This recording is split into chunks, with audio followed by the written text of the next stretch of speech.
నమస్కారం. నేను మీ సురేష్ ఓదూరి. గత 10 ఏళ్లలో నేను క్లినికల్‌గా ఆపరేషన్ థియేటర్‌లోను, మేనేజ్మెంట్‌లో హాస్పిటల్ అడ్మినిస్ట్రేటర్‌గా ఉంటూ, ఆపరేషన్ థియేటర్ లోపల అలాగే బయట ఎన్నో పేషెంట్‌లని చూశాను. నేను గమనించిన ముఖ్య విషయం ఏంటంటే, చాలా ఆరోగ్య సమస్యలు ఆపరేషన్ టేబుల్ మీద పరిష్కారం వెతకడం కంటే, ఆ సమస్య రాకముందే మన శరీరం మీద మనకుండే అవగాహన వల్లే మన ఆరోగ్యాన్ని మనం కాపాడుకోగలిగాం. మన ఇంట్లోని ఆడపిల్లలకు చిన్న వయసులోనే మెచ్యూరిటీ రావటం, హార్మోనుల్లో మార్పులు జరగటం, తల్లిదండ్రులకు సరైన అవగాహన లేకపోవడం వంటి విషయాల వల్ల భవిష్యత్తులో పెద్ద పెద్ద ఆరోగ్య సమస్యలు ఏర్పడే అవకాశం ఉంది. కాబట్టి ఈరోజు మనతో ఇవన్నీ క్లియర్‌గా ఎక్స్‌ప్లెయిన్ చేయడానికి మన దగ్గర స్పెషలిస్ట్ డాక్టర్ ఉన్నారు. క్లినికల్‌గా ఎంతో బిజీగా ఉన్నా కూడా టైం కుదిరినప్పుడల్లా ఎంతో కొంత మెడికల్ ఇన్ఫర్మేషన్ గానీ, మెడికల్ టిప్స్ గానీ, ఉమెన్ హెల్త్ గురించి గానీ, శ్రీజని హెల్త్ కేర్ యూట్యూబ్ ఛానల్ ద్వారా మీ అందరికీ సుపరిచితమైన వ్యక్తి ఆవిడే అంబటి శ్రీ ప్రదీప్తి గారు. నమస్తే మేడం. సురేష్ హెల్త్ నెట్వర్క్‌కి సాదర స్వాగతం మేడం. థ్యాంక్ యూ అండి. మేడం, మీరు గైనకాలజిస్ట్‌గా ఎందుకు అవ్వాలనుకున్నారు మేడం? మీరు గైనకాలజిస్ట్ అవ్వడానికి ఏదైనా ఇన్స్పిరేషన్ ఉందా మేడం? సో మామూలుగా ఎంబీబీఎస్ చదివే డేస్లో అన్ని సబ్జెక్ట్స్ చదువుతాం అనమాట. తర్వాత అన్ని డిపార్ట్మెంట్స్కి కూడా పోస్టింగ్స్కి వెళ్తాము. సో వెళ్ళినప్పుడు అన్ని డిపార్ట్మెంట్స్లో పేషెంట్స్ ఏదో ఒక సమస్యతో వస్తారు. తర్వాత వాళ్ళ సమస్యని బట్టి నెక్స్ట్ బాగుంటుంది, కొంతమందికి అదే ప్రాబ్లం కొన్నాళ్ళు కంటిన్యూ అవ్వడం ఇలా ఉంటాయన్నమాట. కానీ గైనిక్ డిపార్ట్మెంట్కి వెళ్ళిన తర్వాత అక్కడ చూస్తే అక్కడ ఎక్కువ హ్యాపీనెస్సే కనిపిస్తుంది. సో డెలివరీ అవ్వడం, ఆ పెయిన్స్ అన్నీ మదర్ తట్టుకొని ఇంకొక కొత్త లైఫ్ వస్తుంది. అక్కడ 2 లైఫ్స్ అనమాట. మదర్ అండ్ కొత్తగా వాళ్ళ ఫ్యామిలీలోకి ఒక మెంబర్ వస్తారు, ఒక బేబీ వస్తుంది. అది చూసి అసలు చాలా ఇన్స్పైరింగ్గా అనిపించింది. సో ఒకవేళ నేను గైనిక్ చేస్తే కనుక నా చేతిలో ఒక 2 లైఫ్స్ ఉంటాయి. సో ఇద్దరిని సేవ్ చేయొచ్చు. సో ఒక సొసైటీకి మంచిగా హెల్ప్ చేయొచ్చు. ఒక బాగా చదువుకొని మంచిగా ఒక గుడ్ గైనకాలజిస్ట్ అవుతే కనుక ఒక బేబీ అండ్ మదర్ ఇద్దరిని హెల్దీగా ఇచ్చే అవకాశం దొరుకుతుందని మెయిన్గా తీసుకున్నాను. Okay madam. మీరు సాటిస్ఫైడా మేడం ఇప్పుడు వర్క్లో? యా, చాలా సాటిస్ఫైడ్.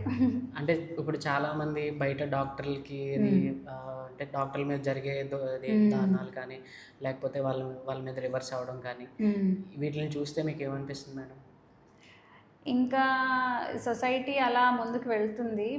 సో దాన్ని వాళ్ళ విజ్ఞతకే వదిలేసి మన పని మనం చేసుకోవాలనేది నేను బాగా నమ్ముతాను. సో ఇప్పుడు నేను తీసుకున్న దానికి ఇప్పుడు నేను కాకపోతే ఎవరో ఒకరు ఖచ్చితంగా డాక్టర్ అనేవాళ్ళు ఉండాల్సిందే. సో ఎవరు ఎన్ని ఇష్యూస్ చేసినా కూడా ఒక ప్రెగ్నెంట్ లేడీ ఒక డాక్టర్ దగ్గరికి వెళ్ళాల్సిందే. సో ఇంకా ఆ గొడవలు అవుతున్నాయని పెద్దగా ఇంకా ఏమీ ఆలోచించకుండా నేను పర్ఫెక్ట్గా ఏం చేయాలి, నా వంతు నేను ఆ మదర్కి లేదా చైల్డ్కి ఎంతవరకు కరెక్ట్గా చేయగలను అన్న దాని మీద ఎక్కువ కాన్సన్ట్రేట్ చేస్తున్నాను. మేడం, పూర్వం మెచ్యూరిటీ అనేది 14-15 సంవత్సరాలు కానీ అయ్యేవారు కాదు మేడం. కానీ ఇప్పుడు 9-10 ఏళ్ళకే అవుతున్నారు మేడం. దీనికి కారణం ఏంటంటారు మేడం? అంటే పాతకాలంలో ఫుడ్కి యాక్సెస్ కొంచెం తక్కువగా ఉండేది. అంటే ప్రొడక్షన్ తక్కువగా ఉండేది, ప్లస్ న్యూట్రిషన్ అంతా కూడా కొంచెం తక్కువగా ఉండేది ఇప్పటితో పోలిస్తే. ఇప్పుడు మనకి ఫెసిలిటీస్ బాగా పెరిగి సో పిల్లలకి బాగా మనం ఫుడ్ పెట్టడం, దీనివల్ల వాళ్ళకి బాడీలో అన్ని న్యూట్రియంట్స్ ఉండడం, దీనివల్ల కొంచెం మెచ్యూరిటీ ఏజ్ కొంచెం దిగింది. సో పూర్వం 14-15 ఇయర్స్ అంటే ఈ మధ్యన 10 ఇయర్స్కి కూడా పిల్లలు మెచ్యూర్ అవుతున్నారు అనమాట. అది ప్లస్ ఇంకా పిల్లలకి ఈ రిప్రొడక్టివ్ ఫేజ్ గురించి అంటే మెచ్యూర్ అవ్వడం గురించి లేకపోతే సెక్షువల్ హెల్త్ గురించి వాళ్ళకి ముందుగానే నాలెడ్జ్ తెలిసిపోతుంది. Maybe because of mobile phones, media వల్ల. దానివల్ల కూడా కొంచెం హార్మోన్ ఇన్ఫ్లుయెన్స్ ఉంటుంది. అది కాకుండా ఫుడ్లో కూడా ఎన్విరాన్మెంటల్ చేంజెస్ అంటే మనం తినే ఫుడ్స్లో ఉండే కెమికల్స్ వల్ల కూడా హార్మోన్స్ డిస్ట్రప్షన్, దానివల్ల కూడా కొంచెం మెచ్యూరిటీ ఏజ్ ఎర్లీగా అయిందనమాట. సో ఇవి మెయిన్ రీజన్స్. అంటే ఇప్పుడు చికెన్ వాటికి హార్మోన్ ఇంజెక్షన్స్ ఇస్తున్నారు కదా మేడం, అది ఎంతవరకు ఎఫెక్ట్ చూపిస్తుంది మేడం? అంటే పిల్లలకి హార్మోన్ ఇంజెక్షన్స్ అవి పెట్టిన ఎగ్స్ కానీ చికెన్ ఇలాంటివి ఇవ్వచ్చా మేడం? యాక్చువల్గా చికెన్ లేదా హెన్స్కి వాటికి కొన్ని ఇంజెక్షన్స్ ఇస్తారనమాట. ఆ హార్మోన్స్ ఇవ్వడం వల్ల ప్రొడక్షన్ పెరుగుతుంది. సో ఈ హార్మోన్స్ మనం పిల్లలకి పెట్టే ఫుడ్లో వెళ్తుంది అన్నది అపోహ యాక్చువల్గా. ఎందుకంటే ఆ హార్మోన్స్ మనం కుక్ చేసే టైంలో ఆల్మోస్ట్ డిస్ట్రాయ్ అయిపోతాయి. సో హార్మోన్స్ వలన ఎక్కువ అర్లీగా మెచ్యూర్ అయిపోతున్నారు పిల్లలు, లేకపోతే చేంజెస్ వస్తున్నాయని భయపడి ప్రోటీన్ రిచ్ ఫుడ్ ఇవ్వడం చాలామంది తగ్గించేస్తున్నారు. సో అలాగా అది అపోహ అనమాట. కాకపోతే ఇప్పుడుంటున్న ఫుడ్స్లో కెమికల్స్ అయితే కొంచెం ఎక్కువగా ఉన్నాయి, ప్రాసెస్డ్ ఫుడ్స్, ఇంట్లో చేసిన ఫుడ్స్లో కాదు. ఓకే సో బయట ప్యాక్డ్ ఫుడ్స్ లేకపోతే బయట రెస్టారెంట్స్లో వాడే టేస్ట్ ఎన్హాన్సింగ్ వాటి వల్ల మెయిన్గా ఎఫెక్ట్ ఉంటుంది. కానీ యాజ్ సచ్ ఆ చికెన్లో కానీ ఎగ్లో కానీ ఉన్న హార్మోన్స్ అయితే మన కుకింగ్లో డిస్ట్రాయ్ అయిపోతాయి. Okay madam. అంటే మీరు అవి అవి తినొచ్చు, ఇబ్బంది తినొచ్చు, లేదు అని ఇబ్బంది ఏమీ లేదు, దాన్ని ప్రాపర్గా కుక్ చేస్తే దాంట్లో ఏమీ ఉండదు. అంటే చాలామంది ఈ బాయిలర్ ఎగ్స్ అవి పెట్టడానికి ఇంజెక్షన్స్ ఇచ్చేస్తారు, లేకపోతే కోడి త్వరగా పెరగడానికి ఇంజెక్షన్ ఇచ్చేస్తారు అని చెప్తూ ఉంటారు కదా. దానివల్ల అది ఇవ్వకపోవడం వల్ల పిల్లల్లో చాలామంది ప్రోటీన్ అవి తగ్గిపోతున్నాయి. సో యాక్చువల్గా ఇవ్వాలి. చిన్నపిల్లలు అమ్మాయిలు మెచ్యూర్ అయ్యే టైంలో మెచ్యూర్ అవుతున్నారు అనే సైన్స్ ఏమైనా ఉంటాయి మేడం? అవి తల్లిదండ్రులు కానీ ఎలా తెలుసుకుని వాళ్ళకి ఎడ్యుకేట్ చేయొచ్చు మేడం? సో మెచ్యూర్ అవుతున్నారు అని మనం ఈజీగా గుర్తించడం ఎలా అంటే, పిల్లల్ని చూస్తే వాళ్ళు కొంచెం హైట్ ముందుతో పోలిస్తే అప్పుడు హైట్ కొంచెం ఎక్కువ పెరిగినట్టు అనిపిస్తారు. నెక్స్ట్ ఆడపిల్లల్లో మనకు తెలిసిందే బ్రెస్ట్ డెవలప్మెంట్ అన్నది స్టార్ట్ అవుతుంది. సో మనం ఫిజికల్గా మనం యాజ్ పేరెంట్స్ మనకు మనం చూడగలిగినవి అవి కాకుండా బిహేవియర్లో కొన్ని చేంజెస్ వస్తాయన్నమాట. సో ఆ టైంలో వాళ్ళకి కొంచెం మూడ్ స్వింగ్స్, అంటే హార్మోన్ ఇంబ్యాలెన్స్ వల్ల వచ్చే మూడ్ స్వింగ్స్ ఉంటాయి, వాటిని వాళ్ళు హ్యాండిల్ చేయలేరు. ఇవన్నీ కూడా కొంచెం సెన్సిటివ్ ఇష్యూస్ కాబట్టి వాళ్ళు డిస్కస్ చేయక కొంచెం సిగ్గుపడడం కావచ్చు, లేకపోతే వాళ్ళకి వాళ్ళ బాడీ మీద కాన్ఫిడెన్స్ లేకపోవడం, ఇట్లా కొంచెం డిప్రెషన్లో ఉండడం, ఇలాంటివన్నీ కూడా ఉంటాయన్నమాట. సో పిల్లల బిహేవియర్లో చేంజ్ ఫస్ట్ గమనించవచ్చు మనం. వాళ్ళు ఎక్కువ సోషల్గా, ఫ్యామిలీ మెంబర్స్ ఎవరైనా రిలేటివ్స్ వస్తే ఎక్కువగా ఇంతకుముందు బాగా మాట్లాడి ఇప్పుడు కొంచెం సైలెంట్ అవ్వడం, ఇటువంటి చేంజెస్ ఈజీగా గమనించవచ్చు. మెచ్యూర్కి ముందు వ్యాక్సినేషన్ అంటున్నారు కదా మేడం, హెచ్పివి వ్యాక్సిన్ అనేది, అది మెచ్యూర్ కాకముందే ఇవ్వచ్చా మేడం? అది ఏ సంవత్సరం నుంచి ఇవ్వచ్చు మేడం? సో హెచ్పివి వ్యాక్సిన్ మనం మెయిన్గా సర్వైకల్ క్యాన్సర్, అంటే గర్భసంచి ముఖద్వారం దగ్గర వచ్చే క్యాన్సర్ని ఆపడానికి ఇస్తాం. ఓకే. సో ఆ వైరస్ మనకి బాడీలోకి యూజువల్గా ఎప్పుడైతే సెక్షువల్ ఇంటర్కోర్స్ స్టార్ట్ అవుతుంది ఆ టైం నుంచి ఇన్ఫెక్షన్ వస్తుందని అంటాం. కాకపోతే ఇప్పుడు రోజులు మారుతూ ఉండగా ఏమవుతుందంటే ఆ ఇన్ఫెక్షన్ ఇంకా ముందే మనకి సోకే అవకాశాలు పెరుగుతున్నాయి అన్నమాట. అయితే అది ముందుగా అంటే 9 years, సో మెచ్యూర్ అవ్వక ముందే, సో మెచ్యూర్ కొంతమంది 9 years కూడా అవుతున్నారు. సో మెచ్యూర్ అవ్వడంతో సంబంధం లేకుండా పాపకి 9 years ఏజ్ని ఇస్తే దానివల్ల ఫుల్ ప్రొటెక్షన్ ఉంటుంది. యాక్చువల్గా చెప్పాలంటే 9 to 14 years ఈ ఏజ్లో ఖచ్చితంగా ఇవ్వాలన్నమాట. ఇస్తే వాళ్ళకి సర్వైకల్ క్యాన్సర్, అంటే ఇండియాలో అదే చాలా డెత్స్కి కాజ్ అనమాట క్యాన్సర్. అంటే మనం 9 to 14 years అది యాక్చువల్ కరెక్ట్గా ఇవ్వాల్సిన ఏజ్ గ్రూప్. ఆ ఏజ్ గ్రూప్లో కనుక మనం ఇస్తే 2 doses సరిపోతాయి. ఓకే. సో 1 dose 6 monthsకి ఇంకో డోస్ ఇస్తే సరిపోతుంది. పీరియడ్స్ గురించి చాలామంది భయపడుతూ ఉంటారు మేడం, చిన్నపిల్లలకి అయితే అది ఇంకా తెలియదు మేడం. అది మెచ్యూర్ అవ్వకముందే తల్లిదండ్రులు లేదా తల్లులు ఆ పిల్లలకి ఎలాంటి మెచ్యూరిటీ గురించి కానీ ఎలాంటి విషయాలు ఏ వయసు నుంచి చెప్పొచ్చు మేడం? సో పిల్లలకి 8 to 9 years దగ్గర నుంచి ఇలా మెచ్యూర్ అవుతారు, ఈ విధంగా ఉంటుంది, అది నార్మల్ గ్రోత్ ప్రాసెస్. సో ఎదుగుదలలో అదొక పార్ట్ అని చెప్పాలి. దాన్ని ఒక ట్యాబు లాగా, అంటే దాచేసే విషయంలా చేస్తే పిల్లలకి దాని మీద ఇంకా యాంగ్జైటీ పెరిగిపోయి డౌట్స్, లేకపోతే ఇంకా దానివల్ల నష్టం. సో ఏంటంటే పేరెంట్స్ వాళ్ళకి 8 years నుంచి ఇలా ఎదుగుదల ఉంటుందమ్మా, ఇలా మెచ్యూర్ అవుతారు, సో అప్పుడు ఇలా ఉంటుందని ముందుగానే వాళ్ళకి చెప్తే వాళ్ళకి కొంచెం భయం తగ్గుతుంది. చాలామందికి భయం ఎక్కువగా ఉంటుంది పిల్లలకి. సో ఆ భయం తగ్గి వాళ్ళకి దీని మీద అవగాహన పెరగడం వల్ల కొంచెం సొసైటీలో ఇంకా ఫ్రీగా ఉంటారు. మేడం, మెచ్యూర్ అయిన కొత్తలో నెలకి ఒకసారి వచ్చే పీరియడ్స్ 2-3 సార్లు అవుతుంది అంటారు మేడం. అది ఎంతవరకు అది సహజంగానే అవుతుందా మేడం, లేకపోతే అది ఏదైనా హార్మోనల్ ప్రాబ్లము అలాంటిది ఏదైనా ఉంటుందా మేడం? ఓకే. సో సాధారణంగా మెచ్యూర్ అయ్యే టైంకి బాడీలో బ్రెయిన్లోని హైపోథాలమస్ అని ఒక పార్ట్ ఉంటుంది. దాని నుంచే మనకి బాడీలో హార్మోన్స్ అన్నీ ఉత్పత్తి అవుతాయి అన్నమాట. సో అది ఫుల్గా ఇంకా మెచ్యూర్ అవ్వదు, అది మెచ్యూర్ అవుతూ ఉంటుంది. సో ఆ టైంలో కొంచెం పీరియడ్స్ ఇర్రెగ్యులర్ రావడం సహజం. సో మెచ్యూర్ అయిన ఫస్ట్ 2 yearsలో కాస్తంత ఇర్రెగ్యులర్గా పీరియడ్స్ ఉంటాయి. సో దాని గురించి ఏం టెన్షన్ పడాల్సిన అవసరం లేదు. స్ట్రెస్ వల్ల వస్తుందా మేడం? స్ట్రెస్ వల్ల కాదు, ఇంకా కంప్లీట్గా పీరియడ్స్ వచ్చేస్తాయి, కాకపోతే యాక్చువల్ గ్రోత్ ఇంకా కంప్లీట్ అవ్వలేదు. వన్స్ ఫుల్ గ్రోత్ కంప్లీట్ అయ్యి మెచ్యూరిటీ వచ్చిన తర్వాత రెగ్యులర్గా పీరియడ్స్ వస్తాయి. పీరియడ్స్‌లో పెయిన్స్ వస్తుంటాయి కదా మేడం. ఆ పెయిన్స్ చాలామంది ఇంటర్మీడియేట్, 10థ్ తర్వాత పిల్లల్ని చదివించడానికి ఈ పెయిన్స్ వల్ల హాస్టల్‌లో ఉంచడానికి కానీ, లేదంటే ఎక్కడికైనా ఫంక్షన్‌కి తీసుకెళ్ళడం కానీ, పీరియడ్స్ టైంలో చాలా భయపడుతూ వాళ్ళు కూడా కొన్ని పనులు మానేసుకొని పిల్లల దగ్గరే ఉంటుంటారు మేడం. అలాంటి వాళ్ళకి పీరియడ్స్ పెయిన్ రెగ్యులర్‌గా తగ్గడానికి కానీ, లేకపోతే ఇంట్లో హోమ్ రెమెడీస్ అంటే ఇంట్లోనే ఉండి ఎలా పెయిన్ తగ్గించుకోవచ్చు మేడం? సో పీరియడ్స్లో పెయిన్ అనేది న్యాచురల్గా ఫస్ట్ ఆర్ సెకండ్ డే ఉంటుంది. ఓకే. ఆ పెయిన్ యాక్చువల్గా మంచి ఇండికేషన్ అనమాట. So every month egg release అవుతుంది అన్నదానికి అదొక ఇండికేషన్. అయితే పెయిన్ సివియారిటీని బట్టి ఆ అదే ఆ అమ్మాయిలు సఫర్ అవడం కూడా ఉంటుందన్నమాట. కొంతమంది ఎక్కువ సెన్సిటివ్గా ఉంటారు. అదే లెవెల్ ఆఫ్ పెయిన్ తట్టుకోవడం కొంచెంమందికి కష్టం, కొంతమందికి ఇబ్బందిగా ఉంటుందన్నమాట. అయితే ఈ పెయిన్ తట్టుకోవడానికి ఫస్ట్ మనం సైకలాజికల్గా ప్రిపేర్ అయ్యి ఉండాలి. సో దీనికి ఇంట్లో పేరెంట్స్ ముందుగా కౌన్సిలింగ్ చేయడం, అంటే ఇలా కొంచెం నొప్పి ఉంటుందమ్మా ఫస్ట్ డే సెకండ్ డే పర్వాలేదని కౌన్సిల్ చేయడం వలన సైకలాజికల్గా మనకున్న భయం తగ్గితే చాలా వరకు పెయిన్ తగ్గుతుంది.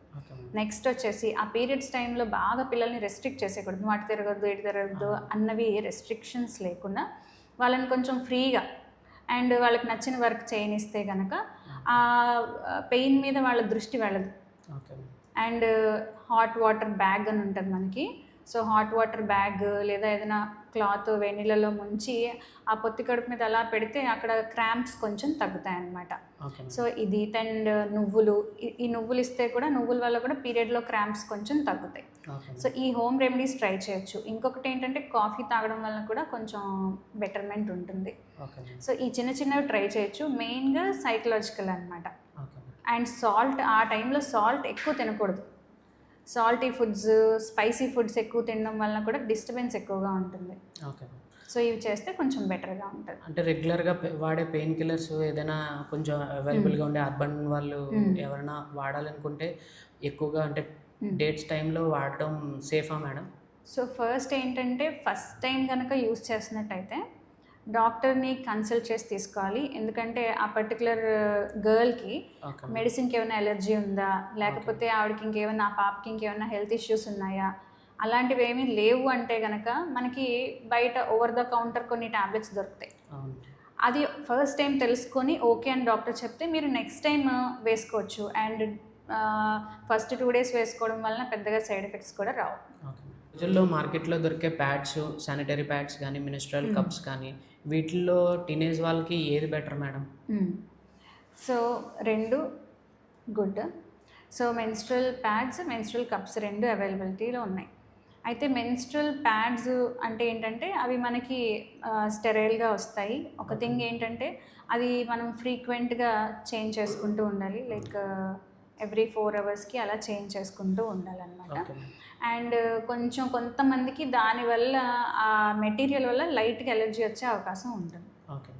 సో ప్యాడ్స్ కూడా మంచిదే. అండ్ నెక్స్ట్ వచ్చేసి రీసెంట్గా ఎక్కువ మెన్స్ట్రల్ కప్స్ గురించి అవగాహన పెరుగుతుంది. సో మెన్స్ట్రల్ కప్స్ అదొక సిలికాన్ మెటీరియల్తో చేస్తారు. దానివల్ల ఎలర్జీస్ అనేవి చాలా తక్కువ ఉంటాయి. దాని యూసేజ్ కనుక కరెక్ట్గా తెలుసుకుంటే చాలా బాగా పనిచేస్తుంది. అండ్ దాన్ని మనం రీయూజ్ చేసుకోవచ్చు. ఇప్పుడు ప్యాడ్స్ అనుకోండి, మనం మళ్ళీ అంటే ఒకసారి వాడాక మళ్ళీ మనం యూస్ చేయలేము. దానివల్ల బయో వేస్ట్ పెరుగుతుంది. సో ఎన్విరాన్మెంట్ ఫ్రెండ్లీ కొంచెం తక్కువ యాజ్ కంపేర్ టు కప్స్. అది మనం చాలాసార్లు యూస్ చేయొచ్చు. సో దానివల్ల అడ్వాంటేజ్ అదనమాట. కొంచెం ఎలర్జీస్ కూడా తక్కువగా ఉంటాయి, ఈజీగా ఉంటుంది యూస్ చేయడం. పీరియడ్ సమయంలో అంటే సైక్లింగ్ కానీ, స్పోర్ట్స్ కానీ, స్విమ్మింగ్ కానీ ఇలాంటివి అసలు చేయకూడదని చాలా పెద్దవాళ్ళు అంటుంటారు మేడం. ఇవి ఎంతవరకు నిజం మేడం? లేదంటే ఇవి పాతకాలం లాంటి అపోహలేనా మేడం? అవును. సో ఇవి పాతకాలం అపోహలేనండి. సో పీరియడ్స్ టైంలో పెద్దగా పెయిన్, కొంతమందికి వామిటింగ్స్ అలాంటివి అవుతుంటాయి. అలాంటివి ఏమీ లేవు అండ్ బాగానే ఉంది అంటే కనుక ఎక్సర్సైజ్ లేకపోతే వాళ్ళు రెగ్యులర్ యాక్టివిటీస్ కంటిన్యూ చేయడం వలన ఇంకా ఈజీగా ఉంటుంది అనమాట ఆ పీరియడ్స్ టైం. సో ఆ పీరియడ్స్ టైంలో కొంచెం స్ట్రెస్ ఫీల్ అవ్వడం, ఆ 4-5 days లేదా లైట్గా పెయిన్ ఉండడం, ఇవన్నీ కూడా ఎక్సర్సైజ్ చేయడం వలన చాలా వరకు తగ్గుతాయి. సో ఎక్సర్సైజ్ని అసలు డిస్కంటిన్యూ చేయాల్సిన అవసరం లేదు. సైక్లింగ్ కానీ, రన్నింగ్ కానీ ఏదైనా కూడా చేయొచ్చు. అంటే రెగ్యులర్గా చేసే దాని మీద కొంచెం తక్కువగా చేయొచ్చా మేడం, లేదా రెగ్యులర్గా చేసుకోవచ్చా అంటే మేడం? రెగ్యులర్గా చేసుకోవచ్చండి. అంటే వాళ్ళకి ఆ టైంలో అంటే వాళ్ళ ముందు నుంచి వాళ్ళ బాడీ ఒక పర్టికులర్ ఎక్సర్సైజ్కి అలవాటు పడిందంటే కనుక ఆ టైప్ ఆఫ్ ఎక్సర్సైజ్ చేసుకోవచ్చు, పర్వాలేదు. ఓకే. వీళ్ళకి కాలేజెస్కి వెళ్ళే పిల్లలు వాళ్ళు బ్యాగ్లో ఎలాంటి కిట్స్ పెట్టుకోవాలి మేడం? అంటే డేట్స్ సంబంధించి కానీ, లేదంటే వాళ్ళ సెల్ఫ్ ప్రొటెక్షన్ గురించి కానీ ఎలాంటివి వాళ్ళు స్కూల్ బ్యాగ్లో ఉంచుకోవాలి మేడం? సో ఈ ఈ 9 to 14 ఇయర్స్ పిల్లలు వాళ్ళకి మెయిన్గా మనం ముందుగా అనుకున్నట్టు వాళ్ళకి మెన్స్ట్రుయేషన్ మీద ఒక అవగాహన ఉండాలి. వాళ్ళు ఒకవేళ మెచ్యూర్ అవ్వినా అవ్వకపోయినా. సో ఒకవేళ అవ్వని పిల్లలు ఉండొచ్చు, అయిన వాళ్ళు కూడా ఉండొచ్చు అనమాట. సో వన్స్ మనం అవగాహన ఇస్తే సీనియర్స్ ఉంటారు, వాళ్ళు హెల్ప్ చేస్తారు. అయితే ఈ పిల్లలకి ఆ ఏజ్ నుంచే బ్యాగ్లో ఒక శానిటరీ ప్యాడ్ క్యారీ చేసుకోవడం మంచిది. సో ఇంట్లో వాళ్ళు చెప్పి ఖచ్చితంగా ఒక 1 or 2 శానిటరీ ప్యాడ్స్ ఉంటే కనుక వాళ్ళకి చాలా వరకు హెల్ప్ అవుతుంది. సో అప్పటికప్పుడు ఏం చేయాలి అన్నది తెలియక కొంచెం ఇబ్బంది పడుతుంటారు. అండ్ పెయిన్ ఎక్కువగా రావచ్చు. సో డాక్టర్ ప్రిస్క్రిప్షన్తో ఒక పెయిన్ కిల్లర్ ట్యాబ్లెట్ కూడా వాళ్ళు బ్యాగ్లో క్యారీ చేయొచ్చు అనమాట. సో ఇవి ఉంటే సరిపోతుంది. కాలేజీలో ఇలాంటి అవగాహన సదస్సులు నిర్వహించడం ఎంతవరకు కరెక్ట్ మేడం? సో అది చాలా ఇంపార్టెంట్. స్కూల్స్లో, కాలేజెస్లో ఈ సెక్స్ ఎడ్యుకేషన్ అనేది ప్రెజెంట్ మన దగ్గర కొంచెం తక్కువగా ఉంది. అదే మీరు ఫారిన్ కంట్రీస్లో చూస్తే వాళ్ళకి చాలా ఎక్కువ ఉంటుందన్నమాట. అదొక మెంటల్ అంటే ఆ ఏజ్ గ్రూప్లో మనం పిల్లల్ని కూడా తప్పు పట్టలేం. బికాజ్ ఆఫ్ హార్మోన్స్ వాళ్ళకి థాట్స్ అలా ఉంటాయి. అవి నార్మల్, తప్పు కాదు. బట్ ఎలా బిహేవ్ చేస్తే వాళ్ళ లైఫ్ బాగుంటుంది అన్న గైడెన్స్ మనం తప్పకుండా ఇవ్వాలి. అది ఇవ్వనప్పుడు వాళ్ళు ఖచ్చితంగా రాంగ్ వేలో వెళ్ళే రిస్క్ ఎక్కువ ఉంటుందన్నమాట. సో ఎవ్రీ స్కూల్ లేదా ఒక టీనేజ్ పిల్లలు ఉన్న ప్రతి ప్లేస్లో ఖచ్చితంగా ఈ ఎడ్యుకేషన్ మీద కాన్సన్ట్రేట్ చేయాలి. Okay madam. ఇలాంటి మీరు ఏదైనా సొసైటీకి అవేర్నెస్ ప్రోగ్రామ్స్ ఏమైనా చేస్తారా మేడం? కాబట్టి నేను యాక్చువల్లీ యూట్యూబ్ ఛానల్ ద్వారా కూడా కొంత ఇన్ఫర్మేషన్ జనాలకి పాస్ చేయడానికి ట్రై చేస్తున్నాను. అలాగే స్కూల్స్ అండ్ కాలేజెస్లో కూడా ఇలాంటి అవగాహన సదస్సులు పెట్టడంలో చాలా ఇంట్రెస్ట్ నేను చూపిస్తాను. బికాజ్ ఇది వాళ్ళకి లైఫ్ మొదలయ్యే స్టేజ్. సో కరెక్ట్గా వాళ్ళ కెరియర్ ఎవ్రీథింగ్ ఇక్కడి నుంచే బిగిన్ అవుతుంది. సో ఇలాంటి ఇష్యూస్ వల్ల వాళ్ళు ఎక్కడ డిస్టర్బ్ అవ్వకుండా ఉండాలి కాబట్టి సో డెఫినెట్గా ఇలాంటి యాక్టివిటీస్ చేస్తాను. ఓకే మేడం, మీరు క్లినికల్గా ఇంత బిజీగా ఉండి కూడా Sri Jani health care YouTube channel ద్వారా చాలా వరకు వీడియోస్ అవగాహన కల్పించేలాంటి వీడియోస్ చేస్తున్నారు మేడం. ఈ యూట్యూబ్ ఛానల్ ఎలా మొదలు పెడదాం అనుకున్నారు, ఎందుకు మొదలు పెడదాం అనుకుంటున్నారు? అంటే మొదటి ఇన్స్పిరేషన్ ఏంటి మేడం మీరు ఛానల్ స్టార్ట్ చేయడానికి? సో ఇప్పుడు జనాలందరికీ ఫోన్స్ ఉన్నాయి and most of the time అందరూ ఫోన్ మీద టైం స్పెండ్ చేస్తున్నారు. నెక్స్ట్ నేను చూసే పేషెంట్స్ వాళ్ళు కొంతమంది చాలామంది అవగాహన లేక కొన్ని హెల్త్ ఇష్యూస్ లేదా వాళ్ళకు వచ్చింది సమస్య అని కూడా వాళ్ళకి తెలియదు. అంటే అది సమస్య అని తెలియక చాలాళ్ళు వెయిట్ చేసి ఒక స్టేజ్ వచ్చిన తర్వాత హాస్పిటల్కి రావడం ఇలాంటివి చాలా జరుగుతున్నాయి అన్నమాట. సో మనకి ఎలాగో అందరి దగ్గర ఫోన్ ఉంటుంది, సో యూట్యూబ్ అందరికీ ఉంటుంది.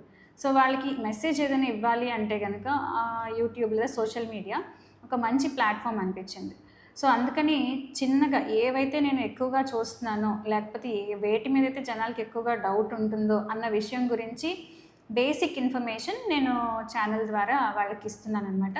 సో దట్ అది చూసి కొంతమంది పేషెంట్స్ అరే నేను నిజంగానే దీంతో సఫర్ అవుతున్నాను బయటకు చెప్పలేకపోతున్నానే అనుకొని వచ్చిన పేషెంట్స్ కూడా ఉన్నారు. సో ఇది కొంచెం సొసైటీకి అవేర్నెస్ క్రియేట్ చేస్తుందని చెప్పి స్టార్ట్ చేశాను అనమాట.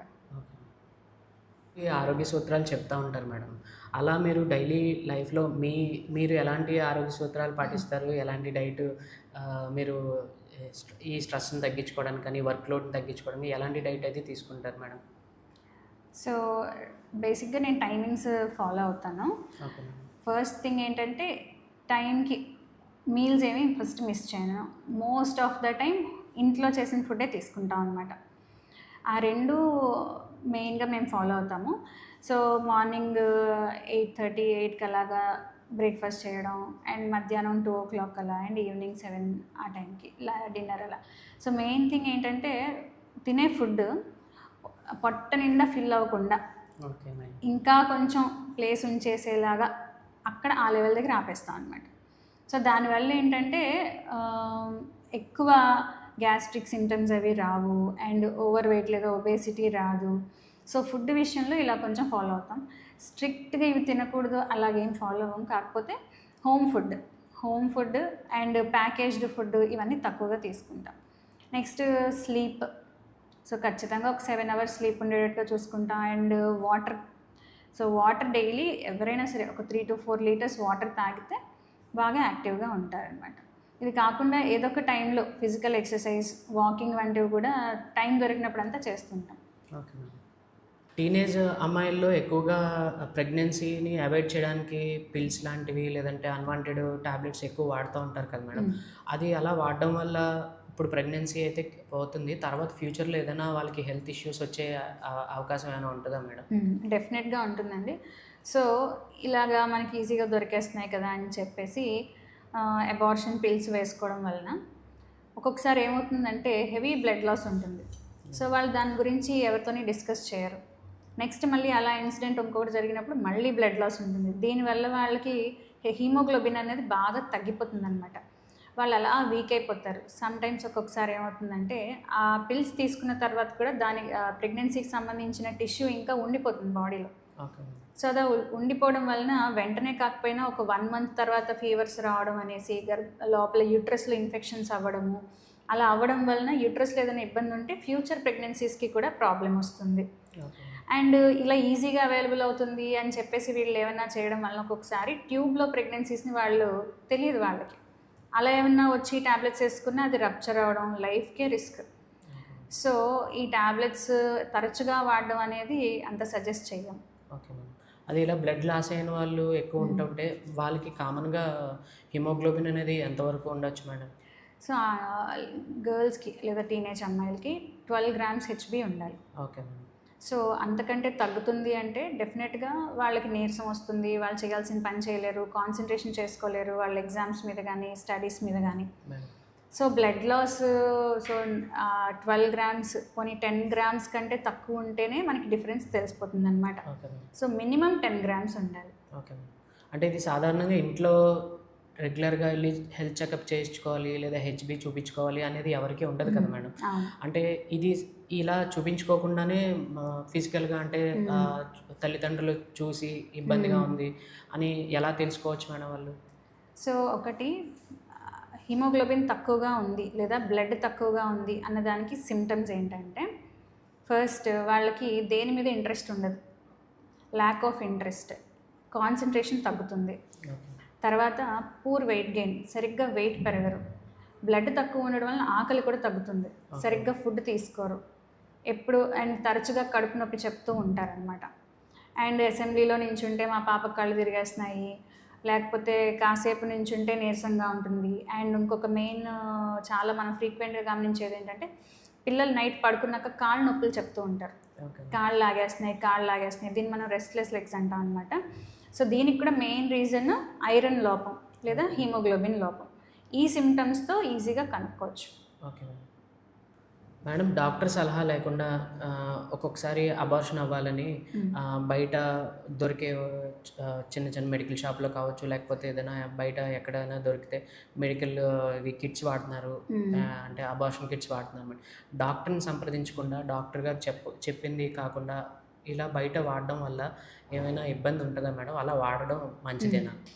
సో అలా వాడడం అస్సలు మంచిది కాదు, first thing. And doctor prescribe చేయకుండా అసలు ఆ మెడిసిన్స్ వాడకూడదు. ఎందుకంటే కిట్లో చూసుకొని ప్రెగ్నెన్సీ పాజిటివ్ వచ్చిందని భయంతో ఆ ట్యాబ్లెట్స్ వేసుకుంటే, ఇందాక ఆల్రెడీ చెప్పినట్టు ప్రెగ్నెన్సీ ట్యూబ్లో ఉందనుకోండి, అది రప్చర్ అయిపోయి ఆల్మోస్ట్ లైఫ్ రిస్క్ జరిగే అవకాశాలు కూడా ఉంటాయి. అండ్ ఆ ట్యాబ్లెట్స్ వేసుకునే ముందు అసలు డాక్టర్ని కన్సల్ట్ చేసి అది ఎన్ని నెలల ప్రెగ్నెన్సీ, అసలు పనిచేస్తాయా లేదా, ఒక్కొక్కసారి ప్రెగ్నెన్సీ వీక్స్ ఎక్కువైతే అది ఫెయిల్ అవ్వచ్చు.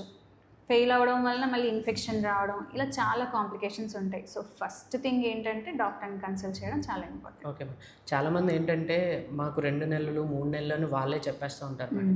అంటే లాస్ట్ డేట్‌ని క్యాలిక్యులేట్ చేసుకొని 2 నెలలు ప్రెగ్నెన్సీ ఇది మేము వాడతాము అని చెప్పి చాలామంది రావడం మీరు చూసుంటారు కదా మేడం. ఇలా వాళ్ళకి వాళ్ళు అనాలిసిస్ చేసుకొని ఇన్ని ఇన్ని ఇన్ని నెలల ప్రెగ్నెన్సీ, ఇన్ని నెలల గర్భిణి అని వాళ్ళకి తెలిసినప్పుడు వాడొచ్చా మేడం? అలా కూడా అసలు వాడకూడదు. ఓకే. ఎందుకంటే వాళ్ళకి అన్ని మంత్స్ అని వాళ్ళకి అవగాహన తక్కువ ఉంటుంది. అంటే కొంతమందికి పీరియడ్స్ రెగ్యులర్గా రావు, ఓకే మేడం. 45 డేస్కి వస్తాయి. అలాంటి వాళ్ళలో నాకు 2 మంత్స్ అని వాళ్ళు చెప్పడానికి కుదరదు. Okay madam. ఓకే. ఇంకొకటి, suppose pregnant lady, I mean like already పిల్లలు ఉన్న వాళ్ళని తీసుకుంటే కనుక వాళ్ళు ముందు బేబీకి ఫీడింగ్ ఇస్తూ ఉంటారు. సో ఫీడింగ్ ఇచ్చే టైంలో కూడా పీరియడ్స్ ఇర్రెగ్యులర్గా ఉంటాయి. ఓకే. అలాంటి టైంలో కూడా కరెక్ట్గా ఇన్ని మంత్స్ అని చెప్పడానికి ఉండదు. ఓకే. సో ఖచ్చితంగా డాక్టర్ ఎగ్జామిన్ చేశాక స్కాన్ చేసి చూసిన తర్వాతే చెప్పగలుగుతాం. Scan కంపల్సరీయా madam? స్కాన్లో ఏమి తెలుసుకుని మీరు సజెస్ట్ చేస్తారు మేడం? సో ఎప్పుడైనా ఎవరైనా అబార్షన్ కోసం వస్తే స్కాన్ కంపల్సరీ చేయించాలి. ఒకటి ఏంటంటే అది యూట్రస్లో నిజంగా ప్రెగ్నెన్సీ యూట్రస్లో ఉందా లేదా పక్కన యూట్రస్ పక్కన ఎక్కడైనా ఉందా చూడాలి. నెక్స్ట్ అది ఎన్ని వీక్స్, సో ఎన్ని వీక్స్, ఇన్ని వారాలు అయితే ఇలా ట్రీట్మెంట్ ఉంటుంది, ఆ వారాల పైన అయితే ఇలా ట్రీట్మెంట్ ఉంటుంది, ఎప్పుడు ట్యాబ్లెట్స్ ఇచ్చి పంపించవచ్చు, ఎప్పుడు పేషెంట్ హాస్పిటల్లో ఉండాలి, ఎటువంటి కాంప్లికేషన్స్ రావచ్చు, ఇలాంటివన్నీ కూడా మనం స్కాన్ చూసి డిసైడ్ చేస్తాం. ఓకే. అంటే సాధారణంగా వాళ్ళు అడిగే క్వశ్చన్లు మేడం, గర్భసంచిలో కాకపోతే ఇంకెక్కడ ఉంటుంది లోపల, ఒకవేళ ప్రెగ్నెన్సీ అయితే అనుకుంటారు మేడం. అంటే గర్భసంచిలో కాకుండా ఇంకెక్కడ ప్రెగ్నెన్సీ రావచ్చు మేడం? సో గర్భసంచిలో డిఫరెంట్ పార్ట్స్ ఉంటాయి అన్నమాట. సో బాడీ, సో మెయిన్ గర్భసంచిలో బాడీ ఉంటుంది, దాని పక్కన 2 సన్నగా ట్యూబ్స్ ఉంటాయి. మనకి ఎగ్ అనేది ఆ ట్యూబ్లోంచి వచ్చి గర్భసంచి లోపలికి వచ్చిన తర్వాత అక్కడ బేబీ తయారవుతుంది. Okay madam. సో ఈ ట్రావెల్ చేసే టైంలో ఆ ట్యూబ్లో ఆగిపోతే కనుక, ట్యూబ్ చాలా సన్నగా ఉంటుంది, ఒక పెన్ రీఫ్లు అంత సన్నగా ఉంటుంది, అందులో ఆగిపోయి అక్కడ డెవలప్ అవుతే కనుక అది అక్కడ డెవలప్ అయ్యే స్టేజ్లో రప్చర్ అయిపోతుంది. అలా కాకుండా ఎగ్ ఓవరీ అండాశయంలోంచి ఫస్ట్ రిలీజ్ అవుతుంది, అక్కడ కూడా ప్రెగ్నెన్సీ రావచ్చు. ఓకే. ఈ ట్యూబ్ ఒక 10 సెంటీమీటర్స్ ఉంటుంది పొడవు, ఈ 10 సెంటీమీటర్స్లో ఎక్కడైనా రావచ్చు. ఓకే. నెక్స్ట్ కొంతమందికి ఏమవుతుందంటే గర్భసంచి ఇంత ఉంటుంది అనుకోండి, మామూలుగా పైన ఇంప్లాంటేషన్ అవుతుంది, పైన బేబీ తయారవుతుంది, ఒక్కొక్కసారి అది జారి కిందకి పడి సర్విక్స్ అంటే గర్భసంచి ముఖద్వారం దగ్గర కూడా ప్రెగ్నెన్సీలు వస్తాయి.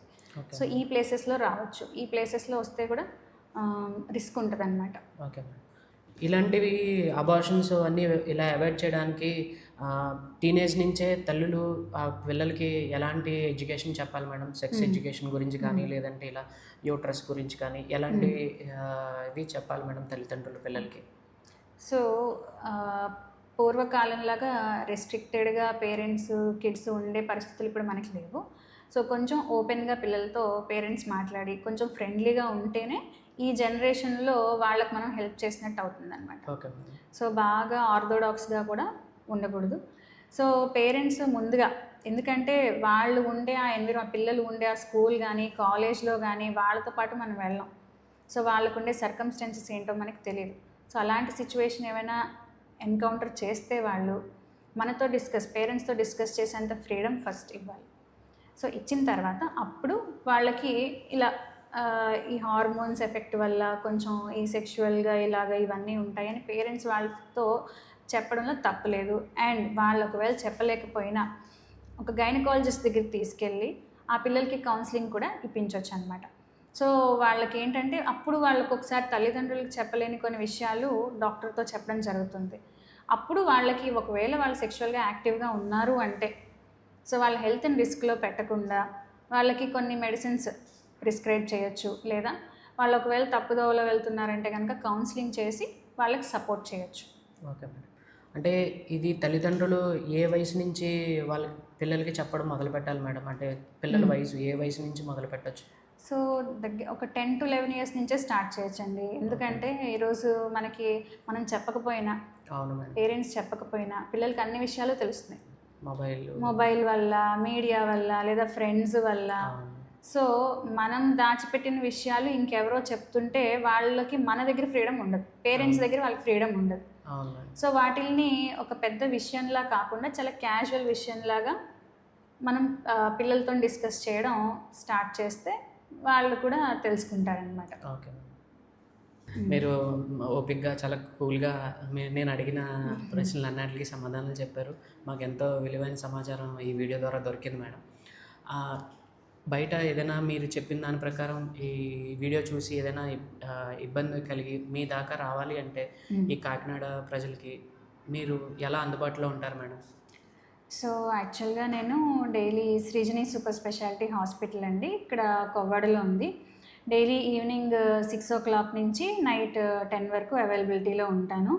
సో మన దగ్గర హాస్పిటల్లో delivery services, normal delivery, caesarean delivery and లేడీస్కి సంబంధించిన ఏ ఇష్యూకైనా కూడా మన దగ్గర ట్రీట్మెంట్ ఉందండి. గర్భసంచి ఆపరేషన్లు కావచ్చు, ఏవైనా సరే.